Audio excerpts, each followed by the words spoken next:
j'ai été hacké sur mon BM. Ah ouais? Principal. Ouais, j'ai été hacké. Ouais.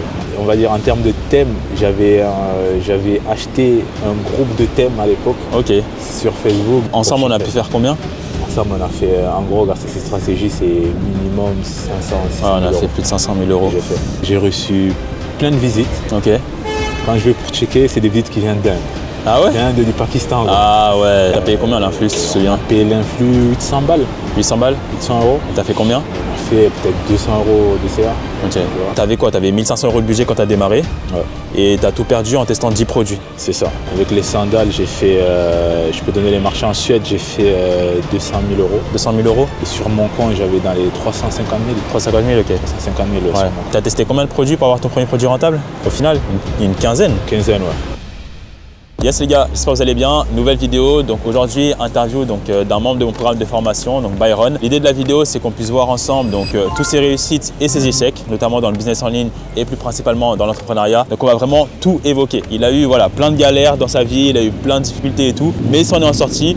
Aujourd'hui, il a pu générer plus d'1 million d'euros de chiffre d'affaires en e-commerce. Et l'idée, c'est qu'on puisse discuter en profondeur et sans tabou de tous les sujets liés à sa réussite, à ses échecs. Salut Byron. Salut Joe. Comment tu vas? Très bien. La forme? La forme. Est-ce que tu pourrais te présenter auprès de mon audience? Alors moi, je m'appelle Byron. Donc je suis dans l'e-commerce depuis 2021. J'ai démarré avec une formation classique. Et aujourd'hui, je me suis spécialisé dans un type de marché en particulier. Je ne sais pas si on va aborder ça. Il faut qu'on l'aborde. C'est ta spécificité et c'est intéressant. Moi, j'ai spécialisé dans les marchés du Nord. C'est un marché que j'ai décidé d'attaquer parce que les personnes ont un gros pouvoir d'achat et les gens passent à l'achat assez facilement. Donc c'est pour ça que je me suis spécialisé dans ça. Aujourd'hui, grâce à l'e-commerce, j'ai pu générer 1,2 million de chiffre d'affaires et là on est en train de tout exploser. Donc, ça m'a permis d'aborder d'autres types de business aussi. Et en tout cas, je vais vous raconter de A à Z comment j'en suis arrivé là parce que ça n'a pas toujours été facile. Ok, donc maintenant qu'on sait, tu t'appelles Byron, tu as généré plus d'1 million d'euros en e-commerce, c'est très bien. Mais avant tous ces résultats-là, qu'est-ce que tu faisais avant l'e-commerce? Avant, j'étais donc alternant. Donc j'étais un étudiant classique, j'étais en alternance, je faisais une licence en économétrie. J'étais à l'université de Créteil. L'économétrie, c'est un mix entre statistique et économie. En quelque sorte. Économétrie? Économétrie, économétrie. En gros, on analyse de données, on fait des modèles prédictifs avec des logiciels statistiques. Je faisais ça, j'étais en alternance et il y a eu le Covid qui est arrivé. Donc j'ai commencé, vu que moi je suis quelqu'un qui j'aime bien, j'ai toujours été intéressé par le business. De base, je faisais de la vente de services sur Fiverr. Je traduisais soit des sites ou bien des scripts de films en italien et en français. Est-ce que tu parles italien? C'est ça, je parle italien. Tu as vécu en Italie? C'est ça, en fait je suis né en Italie. Après, j'ai grandi en Afrique, après je suis venu en France. Lorsque je suis venu en France, j'ai démarré le business en ligne dans la traduction des sites. En même temps, j'étais étudiant. Mais déjà, comment tu es rentré dans le business en ligne? Tu avais un entourage qui était dans ça ou... Non, pas du tout. Je n'avais pas d'entourage qui était dans ça. Comment tu es rentré dedans alors? Donc, une publicité. Il y avait une publicité de Yomi pendant le confinement. Et là, on te proposait de pouvoir générer de l'argent avec le dropshipping. Donc, je me suis intéressé. J'ai pris sa formation gratuite. Je l'ai consommée. Et là, j'ai commencé à faire des testings. J'ai commencé à tester. Et j'ai brûlé tout mon argent. Ah ouais? C'est là que je me suis rendu compte qu'en fait, la première règle, c'est de se former. Vraiment.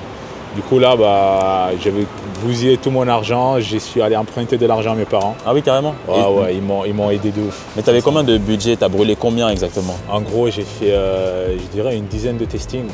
J'ai brûlé un minimum 1500 euros. 1500 euros? J'avais pas du tout les bonnes stratégies. 1500 euros et tu n'as pas eu de vente? J'ai eu quelques ventes. Je me souviens, on dirait le premier produit que j'ai testé, c'était un soutien-gorge pour femmes. J'ai eu quelques ventes, c'est ça qui m'a un peu motivé. Et ensuite, les produits d'après, vu que je n'avais pas les bonnes stratégies, j'ai eu presque zéro. Et c'est tout le budget que tu avais à ce moment-là? À ce moment-là, c'est tout ce que j'avais. Après, à partir de 1500 euros, tu t'es dit quoi? Après, je me suis dit, je sais que ça marche parce que j'avais fait des ventes. Donc, j'ai décidé d'aller voir mes parents. Je les ai emprunté une somme.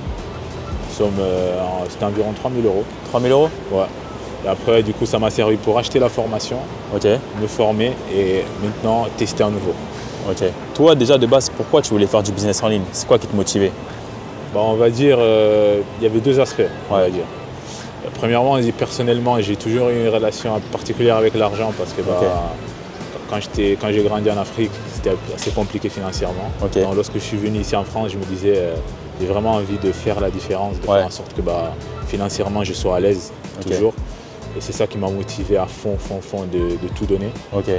Et après, il y avait le lifestyle aussi, c'est-à-dire le fait de pouvoir vivre n'importe où, de ne pas être attaché forcément à une zone géographique. Ça m'a motivé de ouf. Et donc je me suis dit, en fait j'ai réfléchi. Je me suis dit que le dropshipping allait être une bonne opportunité de commerce. Mais tu vois, ce truc-là que tu avais envie de réussir, est-ce que tu connaissais directement le dropshipping? Tu vois, parce que moi aussi, tu vois, durant mon adolescence et tout, j'avais cette envie-là de réussir, mais je ne connaissais personne qui vivait du business en ligne. C'est-à-dire, tu sais, j'ai essayé un peu le foot. Après, voilà, il y avait des choses illicites, moi, j'ai jamais fait ça, mais tu vois, c'était des voix aussi. Il y avait l'humour. Et je me suis dit, je suis pas bon dans les trois. Donc, en fait, je suis un peu dans la merde, tu vois. Est-ce que toi, tu as eu ce truc-là ou vraiment c'est le business en ligne Moi, on va dire, franchement, je me voyais que dans le business en ligne.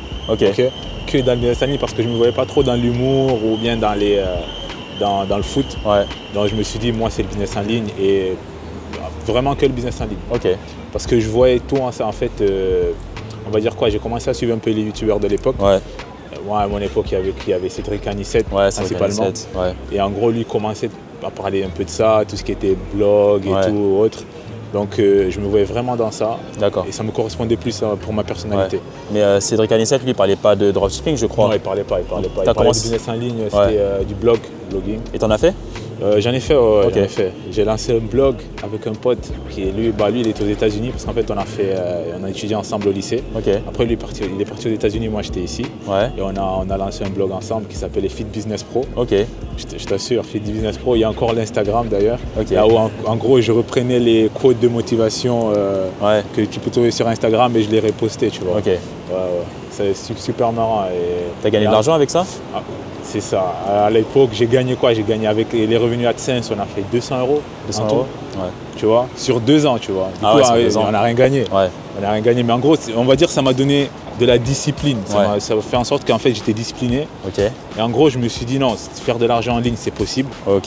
Avec mon taf de traduction et le blog que j'avais. Et en quelque sorte, je savais que c'était possible. C'est ça en fait, c'était une certitude. Donc tes premiers sous en business en ligne, c'est avec ça? Mes premiers sous, c'est la traduction. Et deuxième sous, c'est le blog. Et ensuite, dropshipping. Et ensuite, le drop. Bon, maintenant, si on va concrètement dans le dropshipping, tu avais quoi? Tu avais 1 500 € de budget quand tu as démarré. Et tu as tout perdu en testant 10 produits. C'est ça. À ce moment-là, les produits, tu les testais sur la base de quoi? C'était quoi tes stratégies à ce moment-là? Alors, en ce moment-là, je faisais principalement de la recherche sur AdSpy. Donc, il y avait un canal Telegram, je crois, là où je payais 30 € le mois, j'avais des accès à Spy. Ah oui, je vois les trucs comme ça. Et j'utilisais les accès, je fouillais. Et je trouvais des produits et je les testais. Mais je crois que l'erreur que je faisais, c'était de juste rechercher en France, tu vois, à l'époque. En fait, je n'avais pas encore le mindset de plus grand, de voir vraiment la globalité des marchés et faire des comparaisons du niveau de sophistication des marchés. Je ne faisais pas ça. Et donc, tu as testé une dizaine de produits, tu as perdu 1 500 €, tu as généré quelques ventes. Mais après, tu as pris un risque en demandant de l'argent à tes parents. C'est ça. En sachant que tu n'as jamais été rentable. C'est ça. Et c'était quoi un peu ton mindset à ce moment-là? Et ça, j'étais KO parce que je me souviens encore, en gros, quand j'ai pris les sous, ils m'étaient transférés dans mon compte. J'ai payé la formation et ensuite je m'étais là, je me levais tous les matins, je me disais alors aujourd'hui je vais faire mon meilleur pour avoir des ventes, je vais faire tout le possible pour avoir des ventes, mais ça n'arrivait pas. Ça n'arrivait pas, c'était parce que justement j'avais pas les bonnes stratégies à l'époque. Je me limitais un peu à ce que je voyais sur internet de façon gratuite, sans vraiment aller en profondeur. Et c'est là que je me suis rendu compte qu'en fait le gratuit c'est cher après. Donc, mais vu que je savais que ça marchait, moi j'y croyais vraiment. Je me suis dit non, je persiste et c'est qu'une question de mindset. C'est qu'une question de mindset selon moi. C'était quoi ton premier produit sur lequel tu as été rentable? Sur lequel j'ai été rentable, premier produit, ça a été des sandales orthopédiques. Sandales orthopédiques, tu as lancé ça quand? J'ai lancé ça en août, mi-août. Mi-août 2020? Non, 2021. 2021? Et donc ça veut dire que tu as testé combien de produits pour avoir ton premier produit rentable au final? Une quinzaine? Quinzaine de produits. Et comment tu justifies ça? Le fait que j'avais pas de résultat au début, c'était principalement en fait, je faisais ce que tout le monde faisait. Tu vois, je crois que c'est ça le problème. Et quand tu fais ce que tout le monde fait, tu réduis drastiquement tes chances de réussite. Je crois qu'il faut vraiment essayer de se démarquer des autres, même dans les stratégies de testing, dans les produits qu'on teste, essaye de te démarquer. Et aussi essaye, je crois aussi le travail bien fait, ça paye. Parce que lorsque j'ai lancé mon produit sandal orthopédique, j'ai vraiment j'ai mis le paquet en fait. J'ai fait en sorte que tout soit parfait, tout soit nickel. C'est vrai qu'on dit qu'il faut tester rapidement et tout, mais quand tu fais ça, tu réduis un peu tes chances de réussite. Tu vois. Bien sûr, faut tester en masse quand même, oui, mais avec qualité forcément. Parce que même moi, je sais qu'à l'ancienne, ça m'arrivait.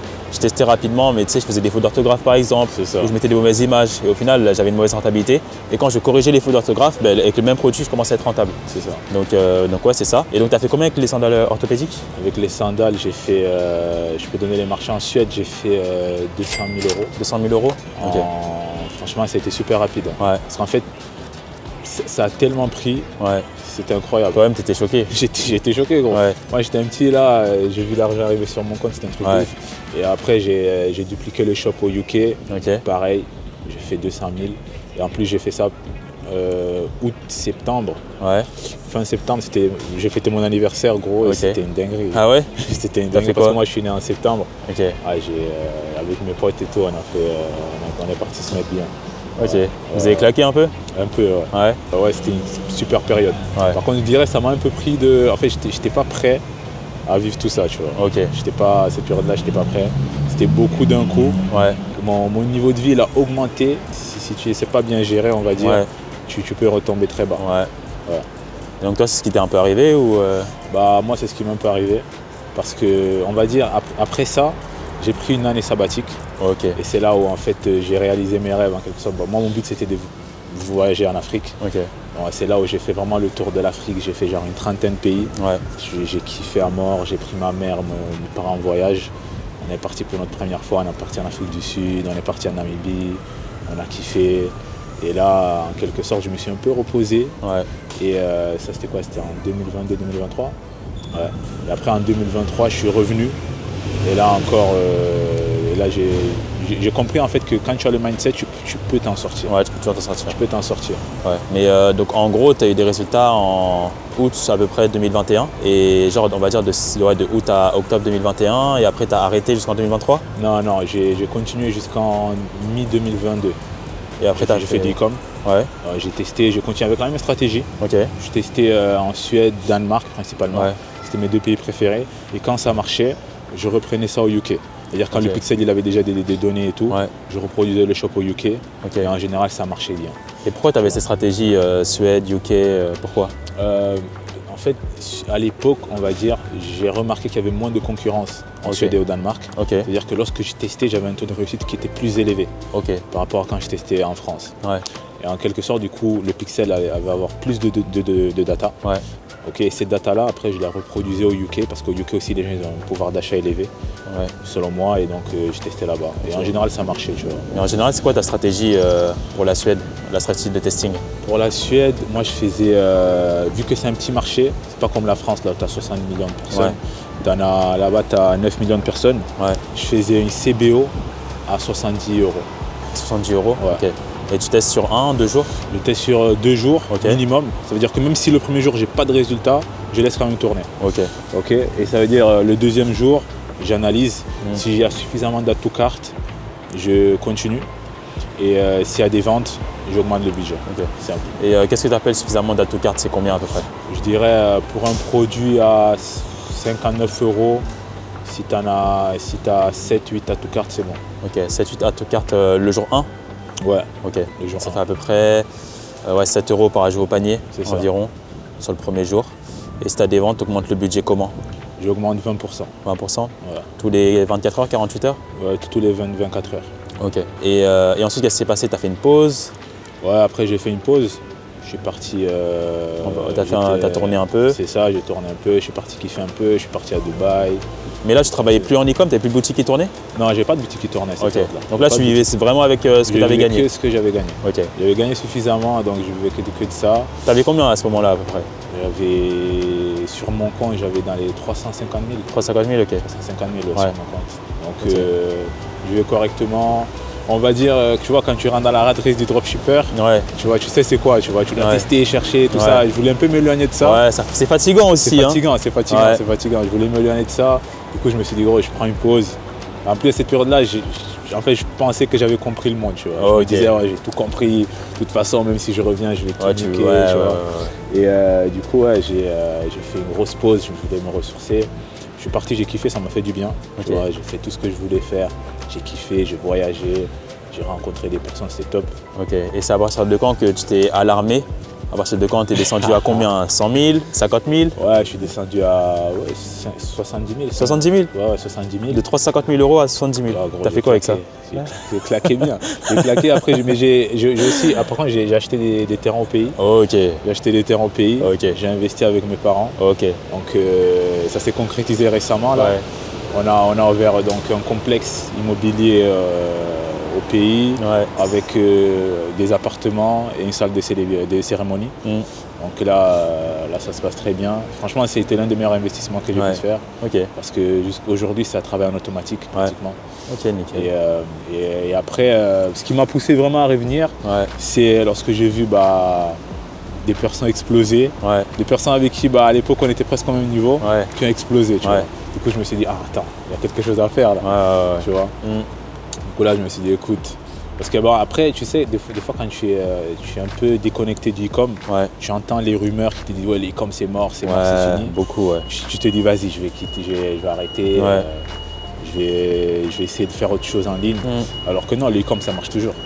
Tant qu'il y aura des gens qui voudront acheter et des produits à vendre, ça va toujours marcher. Exactement. Ça va toujours marcher. Sur le produit, la sandale orthopédique, tu as pu faire des journées à combien par exemple? Sandale orthopédique, j'étais rentable déjà très rapidement. J'ai vraiment commencé une période où il n'y avait personne en Suède presque. Pas de dropshipper. Donc j'ai démarré, j'ai testé je crois 70 € de testing le premier jour. Et t'as fait combien? J'ai fait 700 €. 700 €, ouais. 700 € direct. Moi aussi j'avais lancé le sandales orthopédiques aussi.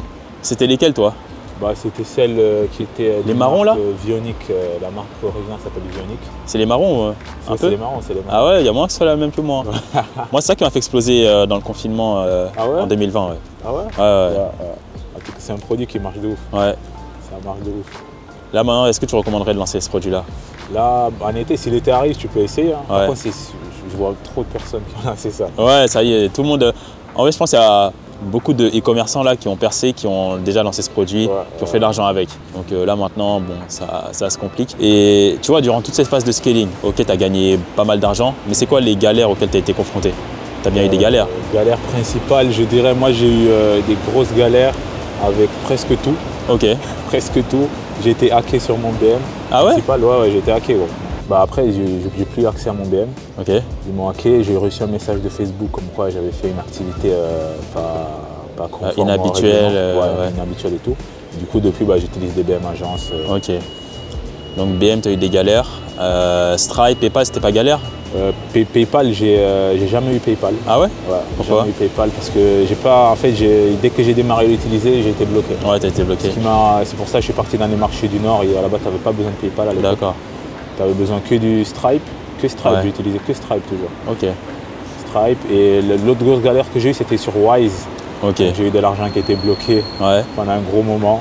C'était 80 000 € bloqués. Ok. Ouais, j'ai un truc comme ça aussi. Et au fur et à mesure, ils m'ont débloqué la moitié de la somme, après l'autre moitié. Toi, ils t'ont bloqué au bout de combien de temps? Ils m'ont débloqué au bout de 6 mois. 6 mois? Super long. Moi, ça a duré 1 an. Et genre, j'ai dû voir avec mon avocat, tout ça. Ah ouais? Et même dédommagé. Ah ouais? Ouais. Ils m'ont même dédommagé genre 1% de la somme, un truc comme ça. Ouais. Parce que c'était abusé. Putain. Bah oui, parce que l'argent qui bloque, c'est de l'argent qui nous on a besoin pour faire du business. Donc en vrai, c'est pas normal, tu vois. Mais ok. Donc ouais, c'était. Donc Stripe, t'as pas eu trop de galères? Stripe, j'ai pas eu de galère. Ok. J'ai pas eu de galère sur Stripe, heureusement. On va dire, moi à l'époque j'avais créé ma société au UK, LTD. J'ai ouvert mon compte Wise, mon compte Stripe. Okay. Après, je l'ai basculé sur ma LLC. Okay. Et c'est devenu un compte en 3 jours, normal, jamais de galère, heureusement. Je sais qu'il y a pas mal de personnes qui ont des galères. Ouais. Moi, après, le seul truc que j'ai eu, genre, ils m'ont fait un petit hold. Et ils m'ont demandé, genre, tu vois, les photos des stocks et tout. Je les ai fournis, après ils m'ont débloqué. Et tu as fait comment pour fournir ces photos-là? J'ai appelé mon agent. Ok. Mon agent, il m'a envoyé des photos. Et ce produit-là, quand tu l'as testé, tu avais commandé le produit avant? Qu'est-ce que tu avais fait? Non, je n'avais pas commandé le produit avant. Rien du tout. J'ai pas commandé, même quand je scalais et tout, j'ai pas commandé. Ok. Cette boutique, elle a duré combien de temps? Ça a fait, j'ai fait 4 mois avec.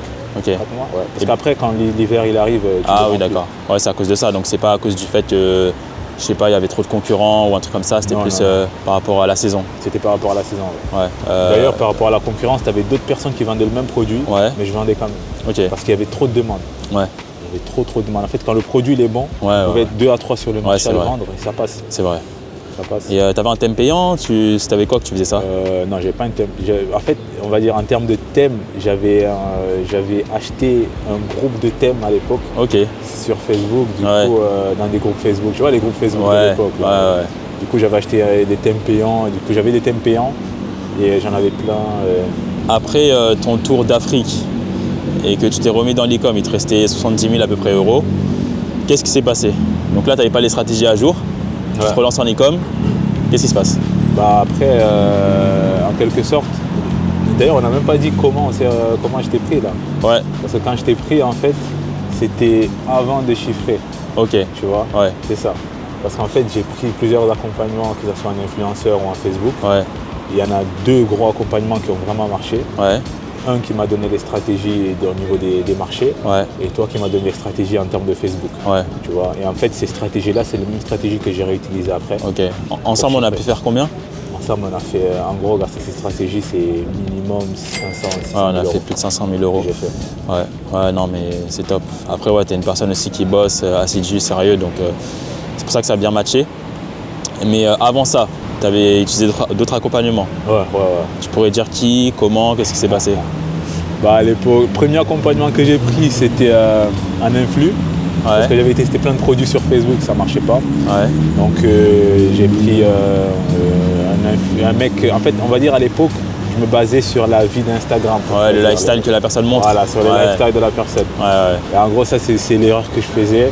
Et en gros, à l'époque, il y avait plein de mecs qui montraient des grosses voitures ou autres. Et moi, je me disais, j'ai envie d'avoir la même vie, il faut que je prenne ce mec-là. Tu vois. Et du coup, je me souviens, j'ai pris un mec qui s'appelait Angelo, il s'appelle toujours, je crois, et flop total.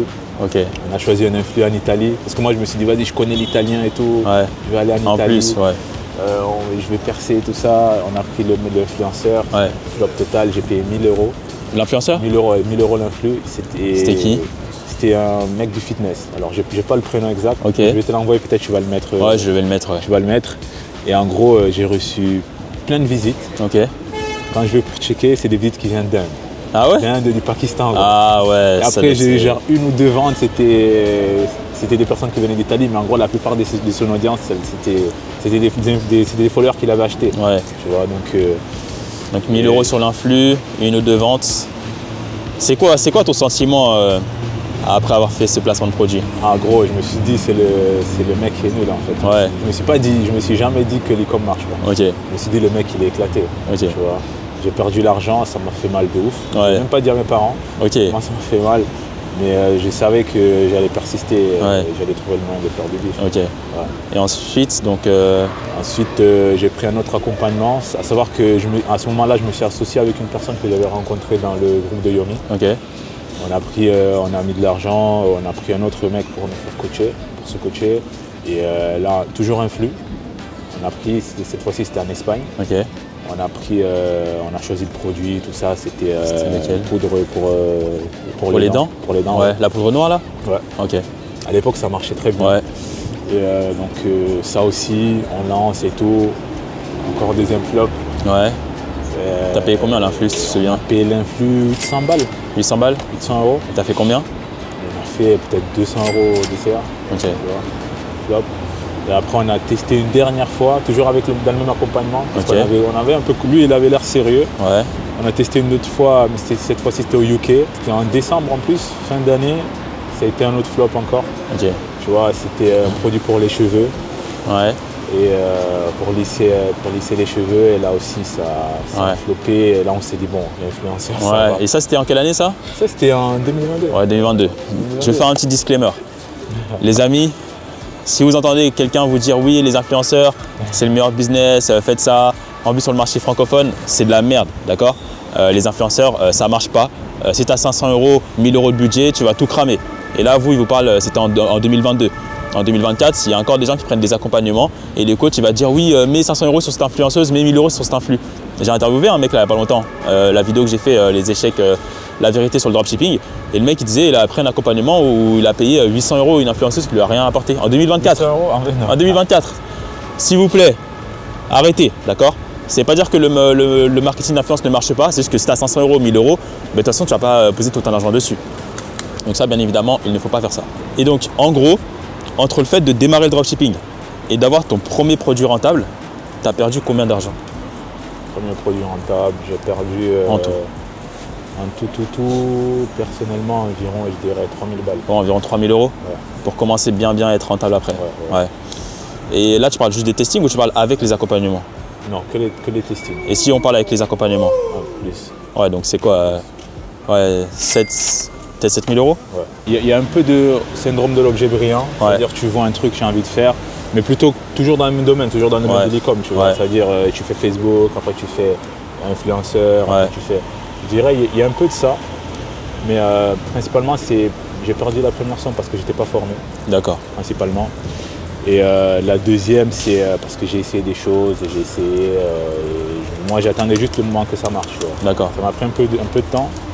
Et après, la chance que j'avais, c'est que j'avais des rentrées d'argent parce que je faisais des business à côté un peu. Ouais.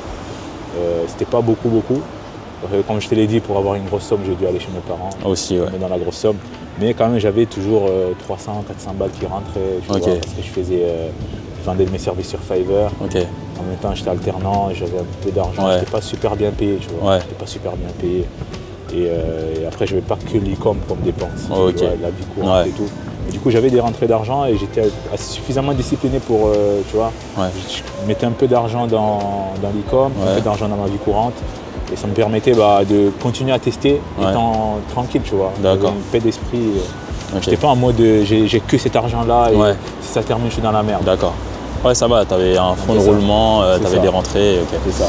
Et donc 2023, en e-com, qu'est-ce qui s'est passé pour toi? Tu as fait combien à peu près? C'était quoi les produits? 2023, quand je suis revenu, déjà je me suis dit il y a un truc à faire parce que j'ai vu plein de personnes qui montaient de ouf. J'ai vu toutes les personnes qui aujourd'hui sont là à Dubaï, à c'est à toi, monter de ouf. Je me suis dit écoute, il faut que ça marche toujours, il faut qu'on rentre faire de l'argent. Donc là je suis revenu, j'ai utilisé les mêmes stratégies qu'on a vu ensemble, avec bien sûr plus de bagages parce que j'avais déjà plus d'expérience et autres. Donc j'ai pu générer en tout 500 000 €. 500 000 € en 2023 c'est bien, toujours avec le marché nordique et tout? Toujours avec le marché nordique, tu vois, toujours avec les marchés nordiques. Ce qui a changé aujourd'hui, c'est que j'ai essayé d'automatiser mes process. Tu vois, ça veut dire que j'ai une personne qui fait les sites. Après, je me suis associé aussi. Donc la personne, elle gère tout ce qui est media buying. Tu vois. Donc aujourd'hui, moi, je fais beaucoup de validation de produits. Et j'essaie de me focaliser un peu sur d'autres aspects du business en ligne. D'accord. Y a des produits qu'on peut dire? Peut-être que des boutiques que tu n'as plus? Des boutiques que j'en ai plus. Aujourd'hui, j'ai une boutique qui tourne toujours. Je sais pas si on dit la niche.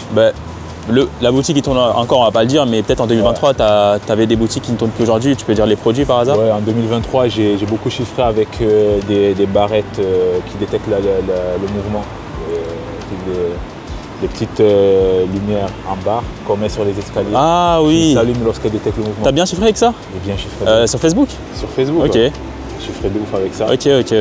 Ça, c'était vraiment un gros produit pour moi. Prenez des notes. Et ce produit-là, tu le vendais à combien? Je le vendais, en fait, je vendais 2 à 299 couronnes suédoises. Ça fait combien en euros? En euros, ça fait 30 €. 30 €. Et tu margeais à combien à peu près? Je margeais à... En fait, je les achetais à 4 $. Donc c'était un fois combien? Fois 8 presque. Ouais, ça va. Fois 8. Fois 8, c'est bien. Et sur là, t'as fait combien avec ce produit-là à peu près? Avec ce produit-là, j'ai fait 150. 150 000? Et combien de profit à peu près? Profit, j'étais à 30% de profit, 30-40% de profit net. Donc, et tu vois, ce produit-là, par exemple, c'est des lumières. Le produit en soi, c'est un produit qui est intemporel. Donc pourquoi après la boutique, elle s'est arrêtée? Après, c'est mort. C'est mort et j'ai testé un autre produit dans la boutique que j'ai actuellement, qui est donc dans la niche de la santé. D'accord. Toujours. C'est la niche là où je reviens toujours et après je me suis spécialisé dans ça. D'accord. J'ai fait un shop dans cette niche-là avec plusieurs produits. Ouais. Et c'est ça qui tourne actuellement pour moi. D'accord. Non, c'est intéressant. Et donc le produit lumière, tu as fait 150 000 € et après ça s'est arrêté. Tu trouvais plus de créatives, tu n'avais plus de vidéos, photos qui marchaient. Ouais, principalement ça. Ouais. C'était surtout Facebook qui tu vois, des fois tu testes des trucs, mais Facebook ça ne répond plus. Ouais, c'est vrai. Et après, vu que j'ai trouvé un autre produit plus intéressant, ouais. je suis parti sur ça. Okay. Vu que j'ai pas trop envie de m'éparpiller, ouais. je préfère être focus. Là, j'ai vraiment compris l'important d'être focus. Ouais. Je préfère faire un truc bien, vraiment tout m'y mettre à fond que d'être un peu éparpillé. Ouais. Ça, tu as compris ça avec le temps, avec l'expérience. Ouais. C'est beaucoup ça. Ok. Donc là, en gros, sur les 1 million à peu près de chiffre d'affaires que tu as fait, c'est vraiment centralisé sur Facebook? Principalement Facebook. Ouais. J'ai fait que du Facebook. Okay. Influx, ça n'a pas marché pour moi. Ouais. Après, il y a eu Pinterest Ads aussi. Okay. Mais j'ai chiffré un tout petit peu. Ouais. Ça, c'était la première fois que j'avais chiffré. Okay. Parce que depuis que je suis revenu, je voulais me lancer sur Pinterest. Ouais. À chaque fois, ils demandent des... En fait, c'est devenu un peu plus compliqué. Ouais. Il faut que ton nom de domaine soit ancien. Ouais, c'est ça aussi. Il faut technique. valider. Ouais. Et en fait, l'accès il est un peu plus compliqué sur Pinterest. Ouais. Donc là, je vais me relancer sur Pinterest avec la boutique que j'ai actuellement parce que j'aurai l'ancienneté nécessaire. Ouais. Mais principalement, mon CA, c'était Facebook Ads. Ok. Donc là, par exemple, quelqu'un qui veut se lancer en 2024, tu lui conseillerais quoi sur du testing? C'est quoi un peu tes conseils? Sur du testing, aujourd'hui, je conseille d'avoir des shops de niche. D'accord. Tu vois, je sais que pendant une période, on mettait en avant les monoproduits. Ouais. Ça marchait avant, mais je crois qu'aujourd'hui, vu qu'il y a un peu on peut dire une crise de confiance. Ouais, sur Internet. En ligne et tout, quand les gens achètent, ils ne sont pas sûrs. C'est-à-dire que si tu as un shop qui a une variété de produits dans la même niche et tu te présentes comme un spécialiste de cette niche-là, tu as plus de chances de convertir le client. Ouais, complètement. Donc je crois que les sites de niche, ils marchent bien. Ensuite, mettre en avant des UGC. Ouais, des IGC. Aujourd'hui, avec l'intelligence artificielle, tu peux vraiment faire des petites choses pas mal. C'est incroyable. Hein. Ça, c'est bien. J'ai fait une vidéo à ce sujet d'ailleurs. Ouais. Mais ouais, si tu montres des vidéos UGC avec le produit et tout, forcément, ça inspire la confiance parce que là, on ne voit pas le produit tout seul. On voit une personne qui a le produit en main. Donc forcément, ça inspire la confiance. Et la personne le teste. Donc ça, c'est important, ok. Ouais. Il y aurait quoi d'autre? Après, principalement ça, et après c'est le mindset, sincèrement. C'est-à-dire qu'il ne faut pas se décourager. Il ne faut pas dire que parce que ça n'a pas marché, ça ne marche pas. On va dire comment le business, c'est un peu comme même le sport. Moi, je suis un grand sportif, j'ai toujours fait du sport. Si tu fais du sport un mois, tu ne vas pas avoir de résultats. C'est ça. Il faut le faire sur le long terme. Pour le business, c'est pareil. Tu ne peux pas démarrer le business aujourd'hui et prétendre avoir des résultats aujourd'hui. Ou bien prétendre avoir les mêmes résultats que toi ou moi qui sommes là depuis. Bien sûr. C'est un peu ça. Donc il y a les stratégies, il y a les tactiques et tout, mais si tu n'as pas de mindset, tu ne pourras pas faire grand chose, je pense. Et aujourd'hui, c'est quoi un peu les plus grosses erreurs que tu vois faire les débutants? Choix de produit, ne pas suffisamment prendre le temps de bien choisir le produit et d'évaluer son potentiel. Ça veut dire, si je choisis un produit, c'est parce que j'ai vu que ça a marché dans un autre marché. Déjà, moi, en général, je fais des études comparatives de marché. D'accord. Ça veut dire, j'essaie de voir en fonction de la sophistication du marché. Tu vois, parce qu'aujourd'hui, on le sait, tu vois, les États-Unis en général sont plus sophistiqués que le reste du monde. Même les techniques marketing ou autres, aux États-Unis, c'est beaucoup plus poussé. Donc, on a tout intérêt à aller s'inspirer de ce qui se passe aux États-Unis, ensuite reproduire ça dans un autre marché. C'est un peu ce que je fais. Moi, j'ai remarqué que les States, l'Angleterre sont plus sophistiqués que la Suède, le Danemark en termes de marketing. D'accord. Tu vois, parce qu'il y a une différence entre marketing et pouvoir d'achat. Oui. Tu vois, bien sûr que le Suède-Danemark, le pouvoir d'achat il est élevé, très élevé. Les gens là-bas ils convertissent très facilement. Mais en termes de marketing, stratégie marketing, pas bon. ils sont pas en avance en tout cas. Ils sont pas en avance. Donc il y a un gap en fait que tu peux venir combler. C'est intéressant. Lorsque tu prends les stratégies marketing des US, tu ramènes ça dans des marchés comme ça, tu cartonnes. Ok. Tu vois. Et ça, c'est un peu ce que moi j'ai pu exploiter. Et là, en termes de budget, tu recommanderais combien pour se lancer en e-com aujourd'hui? Je crois pour se lancer en e-com avec de bonnes stratégies, il faut un budget. C'est bien, je dirais en tout, globalement, 1500 – 2000 euros. Ok. Mais surtout, ce qu'il faut, c'est avoir des entrées. Oui, c'est ça. En fait, il faut avoir de l'argent qui rentre constamment pour ne pas avoir la pression. C'est ça. le cœur qui bat tout le temps. Parce que c'est ça qui décourage beaucoup de personnes. C'est ça. Parce que là, il se dit, ouais, j'ai 2000 €, putain. Après, il voit l'argent qui baisse, qui baisse. Après, tu te dis, oh putain, ça marche pas. Et après, ils arrêtent. Et ils disent, oh, ça marche pas, c'est une arnaque. Et encore 2000 €, t'es gentil. Hein. Il y en a, ils ont 500 € et ils n'ont pas d'autres rentrées. Et c'est compliqué. Et ils veulent faire des chiffres avec. C'est ça. Compliqué, complètement. Après, en termes de budget, moi, ce que je dis, c'est voilà, je recommande entre 500 € et 1000 €. Mais bien évidemment, en ayant un fonds de roulement. C'est-à-dire, j'ai un salaire, j'ai quelque chose. Ça. Donc en fait, c'est pas dire je dis 500 € et c'est tout. C'est-à-dire, voilà, comme là, tu as dit entre 1500 et 2000, voilà, en fait, on se complète. C'est juste qu'il faut une rentrée d'argent. Il ne faut pas dépendre de ça. Le business, il faut avoir une vision long terme. Et c'est pas au bout d'une semaine que tu vas vivre du business. Et c'est pas non plus au bout de 1 mois. Tu vois. Je pense qu'au bout de 3 à 6 mois, c'est possible. Mais voilà. Mais c'est vrai qu'en vrai, toi, ça t'a pris combien de temps alors pour vraiment vivre du dropshipping? 6-7 mois. 6-7 mois? 6-7 mois. Ok. Ouais, c'est cohérent en vrai. C'est pour faire du bénéfice concret, que tu vois, tu es consistant quoi. Et après, vu que j'avais les bonnes stratégies, ça a augmenté. Et ça m'a permis donc après de prendre une pause, kiffer correctement et après voir un peu ce que j'ai envie de faire. Tu vois, comme ça. Et donc là, qu'est-ce que tu dirais à une personne qui doute? Est-ce que l'e-commerce fonctionne vraiment? Parce que voilà, moi c'est ce qui revient souvent. On va dire oui, mais voilà, pourquoi il fait des vidéos YouTube, l'e-commerce, tout ça, on ne comprend pas. Est-ce que ça marche vraiment? Peut-être c'est un acteur, je ne sais pas. Il y en a, ils sont pleins. Il y en a, ils vont nous voir, ils vont dire oh, mais c'est des acteurs, on les a payés, ça ne marche pas. C'est son cousin peut-être. Moi je ne suis pas camerounais. Ouais, donc, ouais, non, mais ce que je conseillerais, c'est déjà, encore une fois, c'est le mindset, que c'est possible, de comprendre que l'e-commerce, ce n'est pas un jeu, ce n'est pas un jeu vidéo où tu viens, tu lances depuis Facebook, après l'argent il tombe, non, tu vas devoir travailler. Il y a une compréhension du marketing, tu vois. Moi aujourd'hui, j'ai jamais fait de marketing, mais je sais que je connais 100% de ce que les mecs qui sortent d'école de commerce en marketing connaissent. Bien sûr. Parce que je suis dans le concret, c'est pas de la théorie. Il y a plein de trucs que j'ai appris en me formant et je sais que c'est pas de la théorie, c'est du concret. Donc il y a aussi le fait de se former constamment. Il ne faut pas avoir peur de se former. Moi sincèrement, c'est pour ça que j'ai toujours pris des accompagnements parce que j'ai compris que la formation en soi c'est bien, d'accord, mais se former c'est essentiel. Si tu n'as pas le courage d'investir en toi, tu ne peux pas réussir. Tu peux pas réussir. Mais ça aussi c'est une question que j'ai. C'est bien, on dit oui il faut se former, mais se former chez qui? Sur quels critères? Toi-même tu as dit voilà, je regardais le lifestyle et au final il y a eu peut-être des escroqueries, je ne sais pas qu'est-ce qui s'est passé concrètement.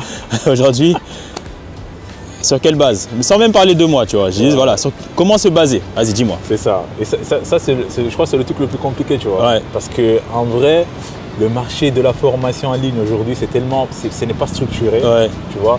Tu peux voir des avis, tu peux voir des trucs, mais tu ne sais pas vraiment comment ça se passe. Donc, il y a un côté, il faut avoir du bon sens, tu vois. J'essaie de voir un peu la personne, comment elle se comporte, ce qu'elle dit, ses trucs. Est-ce que c'est une personne qui fait que du lifestyle ou bien est-ce qu'il y a du concret derrière? Tu vois, il y a le côté bon sens d'abord. Essayer de voir, d'examiner, tu vois, de voir comment la personne, ce qu'elle transpire, ce qu'elle dégage. Bien sûr.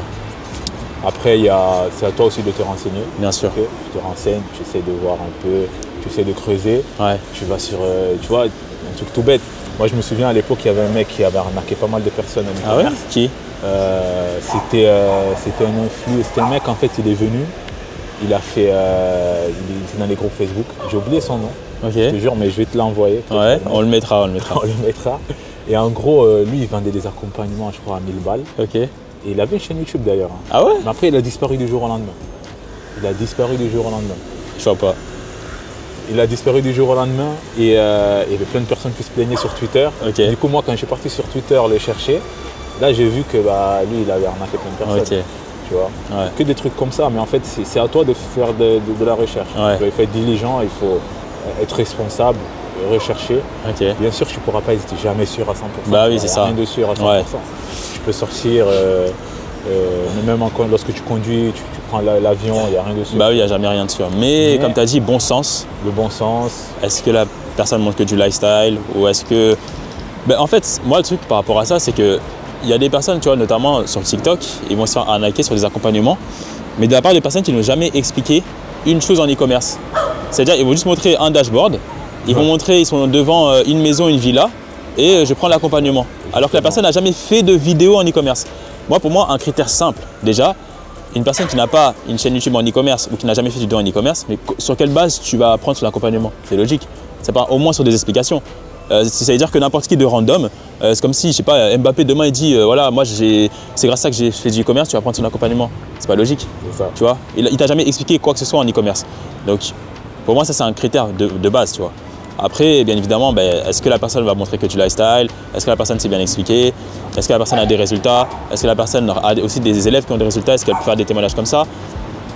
Est-ce que la personne sait aussi expliquer? Parce que bien évidemment, il y a des personnes qui, en e-commerce, sont peut-être très forts, mais ils ne savent pas communiquer et transmettre des connaissances. Ouais, former et faire du commerce, c'est deux choses différentes. Donc bien évidemment, pour former, il faut faire du e-commerce pour avoir les compétences, mais ce n'est pas parce que tu es bon en e-commerce que tu sais correctement former les gens. Il y a des personnes qui ne savent pas expliquer.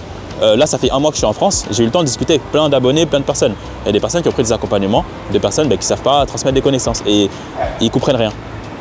Donc ça aussi, c'est un truc important. Et ça, notamment via YouTube, tu peux le voir. Tu regardes une vidéo YouTube de la personne, est-ce que tu comprends bien ce qu'il dit?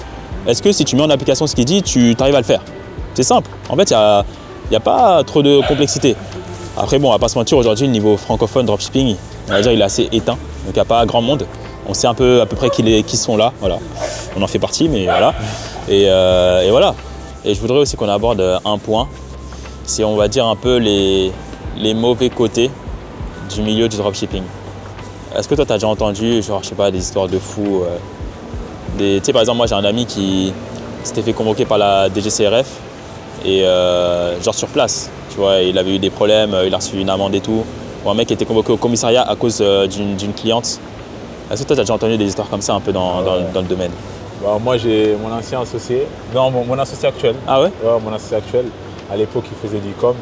Lui, il était beaucoup dans le marketing d'influence, énormément. Et lui, ce qu'il a fait, c'est en fait, il a lancé un shop qui vendait en quelque sorte des toiles personnalisées. Ok. D'accord. Et il a envoyé plein d'influenceurs à un freelanceur pour qu'il puisse faire, tu vois, un peu comme du print on demand. Ouais. Ok. Qu'il mette les photos des influx sur les toiles pour vendre sur son site. Ouais. Et en gros, le freelance, il a utilisé des images d'un influx assez connu. Ok. Et cet influx-là, en quelque sorte, a porté plainte à mon associé. Et c'est parti super loin. Mais pourquoi il a utilisé ces images-là?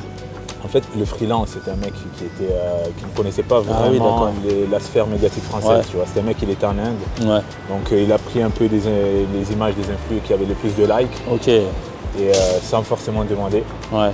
Donc mon pote ensuite, il a utilisé le site, il a lancé des pubs. Il a pas les pubs plutôt, il a utilisé un influenceur pour faire la promo. Et cet influenceur-là a vu le site, avec son image. Et ah oui, il n'avait pas le droit parce qu'il n'y avait pas d'autorisation, tout ça. Ouais. Et qu'est-ce qui s'est passé? Il a eu, en quelque sorte, il a été convoqué, il y a eu une grosse amende. Ah ouais? Environ, combien? Une grosse amende, environ 50 000 euros. 50 000 euros? Ouais. Et vraiment condamné, genre il a dû payer? Oui, il a dû payer. Ah ouais? Après, je ne sais pas comment il a géré avec son avocat, ouais. Mais en quelque sorte, il a payé une partie de la somme. Ok. Mais donc attends, j'ai pas compris, c'était une toile personnalisée? Ouais, c'était, tu vois, genre les cadres là, avec des couples. Oui, ah oui, ok, oui. Tu vois ce type de produit là. Ouais. En quelque sorte, le freelance, en fait, il a fait une liste d'influenceurs que le freelance allait devoir utiliser pour mettre sur les toiles comme exemple. D'accord. D'accord. Et le freelance, il a utilisé certaines images de personnalités connues. Ouais. Et ensuite, il a mis ça sur le site. Et après,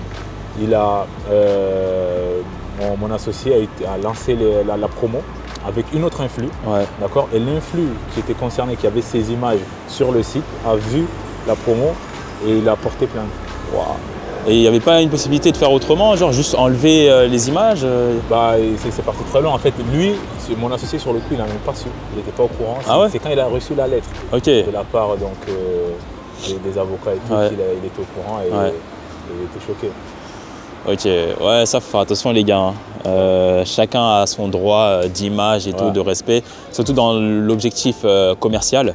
Il ne faut pas déconner à réutiliser des photos ou vidéos d'influenceurs et tout, ou de qui que ce soit d'ailleurs, parce que tu risques d'avoir de gros problèmes. Donc ouais, faut faire... Ça, c'est pas de la faute de mon associé, c'était plutôt la faute du freelance. Le freelance qui a pris des images sans forcément demander. Ouais, mais il reste responsable, dans le sens que c'est son entreprise. On va dire légalement, c'est... Ouais. Et t'as une autre histoire un peu Bah, moi, personnellement, j'ai pas eu de grosses galères à part les blocages. Ouais. Après, on connaît tous un peu les dérives du e-com, les personnes qui n'envoient pas les colis, tu vois, des trucs comme ça. Ok. Ça, t'en penses quoi un peu des gens comme ça? Bah, c'est des personnes qui veulent de l'argent rapide. Ouais. C'est totalement illégal. Après, je crois que ça va les rattraper parce qu'en réalité, si tu ne travailles pas pour avoir ton argent, tôt ou tard, tu vas le payer. Si tu es habitué qu'à avoir de l'argent facile, l'argent rapide, tu vas le payer. Il y avait même des personnes avec des comptes Stripe qui facturaient des clients après l'achat. Ça aussi, ça se faisait à l'époque, je crois. Et il y a eu plein de dérives à l'époque. Il y a plein de dérives. Avant que Stripe devienne plus strict, même Facebook devient plus strict et tout. Tu sais, il y avait des gars qui vendaient, je sais pas, des trottinettes électriques à 9 €. Mais il y en a, ils se sont fait cramer d'ailleurs. Hein. Ouais, il y en a, ils sont fait On va pas dire les noms, hein, mais il y en a, ils se sont fait cramer. Il y en a. Ouais, le no ship. Il y a beaucoup de gens qui ont fait ça. Donc Drop no ship. Campagne d'influenceurs. Ils envoient 0 colis, 1 million de chiffre d'affaires, 1 million de bénéfices. Là, c'est pas de l'affiliation ou même des formations en dropshipping et tout. Ouais, les comptes Stripe où les gens, en gros, par exemple, il y avait un compte Stripe. On va pas expliquer les arnaques, hein, c'est pas l'idée. Mais par exemple, imaginons, voilà, moi j'ai un compte Stripe, j'ai 50 000 clients. Et je sais pas pour quelconque raison, je vais revendre ce compte Stripe. Et donc là, il y a des personnes qui ont la possibilité donc de refacturer donc ces 50 000 clients, même, je sais pas, genre 1 €, 2 €, 5 €. C'est ça. Donc en fait, ça peut vite monter, ça peut faire des gros chiffres. Il y a des gens qui ont fait ça. Et c'est sûr qu'en fait, tous les gens voilà, qui ont fait du no-ship, des trucs comme ça avec Stripe et tout, ben, en fait, ils ont gagné beaucoup d'argent facilement, sans travailler. Et au final, déjà de 1, niveau karma, ça va retomber. Et de 2, dans tous les cas, ça va être dur pour eux de pouvoir travailler pour gagner moins d'argent. C'est ça le problème en fait dans le business en ligne, c'est qu'il y a des gens qui ont gagné de l'argent facilement en travaillant pas dur. Et maintenant que le business devient plus difficile, donc c'est comme si tu gagnais 1 million d'euros facilement et maintenant tu dois gagner 50 000 € difficilement. Donc en fait, c'est pour ça que ces gens-là, ils scamment et ils arnaquent. C'est pour ça. Donc c'est vrai que c'est un peu la problématique. Et c'est à cause de ça, après que TF1, ils ont fait des trucs et moi je suis passé dedans, tout ça, voilà. Mais ouais. Et c'est tout, il n'y a pas une autre histoire En vrai, c'est tout. Hein. Ouais. J'ai pas eu de toi, t'as pas eu de galère, toi? Non, j'ai pas eu à part sur Wise, c'est tout. Ouais, juste Wise, ok. J'ai pas eu de grosses... Et Facebook aussi. Ouais, Facebook. Après Facebook, je l'ai résolu assez rapidement avec des comptes agences. Ouais. C'est tout. Ok. C'est tout. Bon, bah, c'est top. J'ai eu la chance d'avoir... En fait, je me suis suffisamment formé. Ouais. Moi, je n'hésite pas à me former. Ok. Et toi, j'ai même pris des formations pour Stripe à l'époque. Je me suis dit, pour pas être bloqué, tout ça. Ah oui. Donc, il y en avait à l'époque. J'ai pris même des formations pour ouvrir mes sociétés et tout. Ok. Des formations, je préfère en fait. Ouais. En fait, si je trouve quelqu'un qui a du contenu de qualité, qui s'exprime bien, qui a de la pédagogie et qui a l'information que j'ai envie d'avoir, je paye, je l'obtiens et j'avance. Ok. C'est beaucoup plus simple. D'accord. Et donc, pour finir, donc, sur les 1,2 million d'euros de chiffre d'affaires que tu as fait combien de profit concrètement? Profit net, je suis à 500 000. 500 000 € de profit net. Ok. Bah, franchement, c'est top. Hein. Félicitations à toi. Ouais, au final, pour avoir tes premiers résultats, tu as dépensé quasiment 7 000 €. Au final, comme tu n'as pas lâché, tu as persévéré. Et voilà, maintenant, tu es bien. Et tu as encore plein de projets. Donc là, pour toi, c'est quoi un peu la suite maintenant? Bah, là, actuellement, je fais du business avec mes parents. Ouais. Donc, au pays, on a un complexe immobilier, on a une salle de fête, principalement ça. En même temps, donc, je fais toujours d'e-com. Ok. Et donc, là, j'ai une agence actuellement IA. Ouais. Là où je vends des services, principalement acquisition client, scaling d'agence. Donc j'ai plus envie d'être sur les réseaux pour pouvoir aussi avoir une communauté. Ok. Principalement, c'est ça. Bien. C'est intéressant. Et dernière question, est-ce que tu recommanderais mon programme de formation après tout ça? Ouais, franchement, je le recommanderais. Ouais. Non seulement parce que c'est le programme qui va permettre d'avoir des résultats, mais aussi parce que en France aujourd'hui, je crois les meilleurs résultats sortent bien de ton accompagnement. Ouais. Et ensuite, le truc que j'aime bien, c'est il y a la formation et il y a l'accompagnement. C'est ça aussi. C'est ça le truc. Parce que moi, au début, j'avais des formations en e-com, mais que la formation, tu n'as pas de résultats. C'est ça. En fait, tu peux avoir des résultats, mais c'est plus compliqué en fait. Je pense qu'avec l'accompagnement, surtout personnalisé, et une personne qui t'accompagne vraiment de A à Z, qui t'aide, qui t'explique pourquoi ça n'a pas marché, pourquoi ça a marché, là tu comprends mieux. Ouais, complètement. Et moi je le vois, même aujourd'hui, lorsque moi j'aide des personnes en e-com, là on collabore ensemble, lorsque j'aide des élèves one-to-one, les gars, il y a des trucs qu'ils comprennent 10 fois plus, 10 fois plus rapidement. Bien sûr. Parce que des fois, lorsque tu vois ça en vidéo, tu penses que tu as compris, mais en réalité, il faut l'appliquer. C'est que quand tu l'as appliqué, que tu l'as compris. Exactement. Et c'est ça un peu la différence. Ouais. Ok, bon, nickel. Franchement, merci pour tout ce que tu as partagé, c'était super enrichissant. J'espère qu'il y a un maximum de personnes qui peuvent s'inspirer de son parcours. Voilà, il a fait plein de choses, il s'est battu, il a travaillé, il a persévéré, maintenant il en est là. Et là, vous voyez uniquement le résultat. Voilà, il a plus d'1 million et tout, généré 500 000 € et tout. Mais voilà, il est passé par des galères, par des difficultés, et c'est ce qu'il n'a jamais abandonné. Je vous invite à faire de même, ne lâchez pas, inspirez-vous, et demain, ça pourrait être vous que j'interviewe sur Paris. Et voilà, il fait un petit peu froid là, mais c'est Paris, on aime bien. Quand même froid, là. Voilà, là on est en France, on est à Paris, on se sent bien ici. Il y a le petit drapeau français, et c'est cool, franchement. De toute façon, on aura peut-être l'occasion de refaire une vidéo, comme on disait, 24 heures. Ouais, ça va être cool. Donc ouais, ça va être cool, franchement, on va kiffer. On va s'amuser un peu. On va s'amuser, on va pousser. Ah, il faut ça. Toi, tu fais combien en développé couché? Ah gros, je vais monter à 110. Ouais. Ah ouais, 110? Ouais. Ok. Ça va être bien. J'avoue, je crois qu'on va pas faire finalement. Bon, les gars, on se tient au jus, on est ensemble et j'espère que cette vidéo vous a plu. On se dit à très vite. Allez, salut. Ciao les gars.